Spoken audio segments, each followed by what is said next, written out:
আমার আজকের আলোচনার বিষয় দুটি। এক, নিজের দিকে ভালোভাবে তাকিয়ে দেখুন আপনি নিজে দোষী কিনা, আপনি অবিচার করছেন কিনা।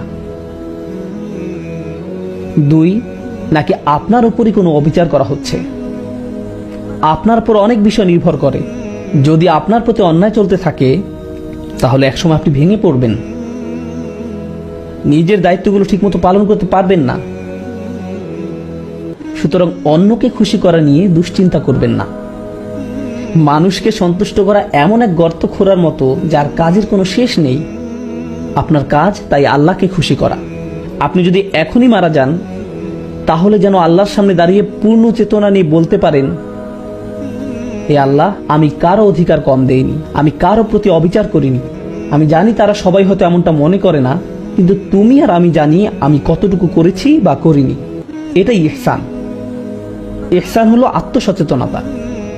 আপনি যদি অন্য মানুষের স্ট্যান্ডার্ড অনুযায়ী চলতে যান তাহলে আপনি যাই করেন না কেন আপনার 12টা বেজে যাবে, আপনার 12টা বেজে যাবে। আমাদের মা বাবারা হয়তো এমন পরিবেশে বড় হয়েছেন যে আপনি হয়তো কোনো হাসপাতালে কার্ডিয়াক সার্জারির হেড, বা আপনি হয়তো আপনার ভাই বোনদের মধ্যে সবচেয়ে ভালো, কিন্তু তাও তারা বলবে তোমার কাছ থেকে আমি আরো বেশি আশা করেছিলাম। বাকি সবাই আপনার তারিফ করে, কিন্তু তারা বলবে তুমি এমন কেন, তুমি আমাকে হতাশ করলে। কোনো কিছুই যথেষ্ট হবে না, এটাও ঠিক আছে। তারা হয়তো ভাবে যে আপনি যথাযথ ভালো হতে পারেননি। আপনার স্ত্রীও এমনটা ভাবতে পারেন। তিনি হয়তো আপনাকে ছোট করে কথা বলেন, এমনভাবে কথা বলেন যেন আপনি কোনো আবর্জনা।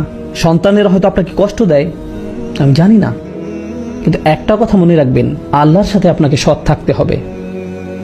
আপনি যাতে বলতে পারেন আমি আমার দায়িত্ব ঠিকমতো পূরণ করেছি, আমি কারোর সাথে অন্যায় করিনি।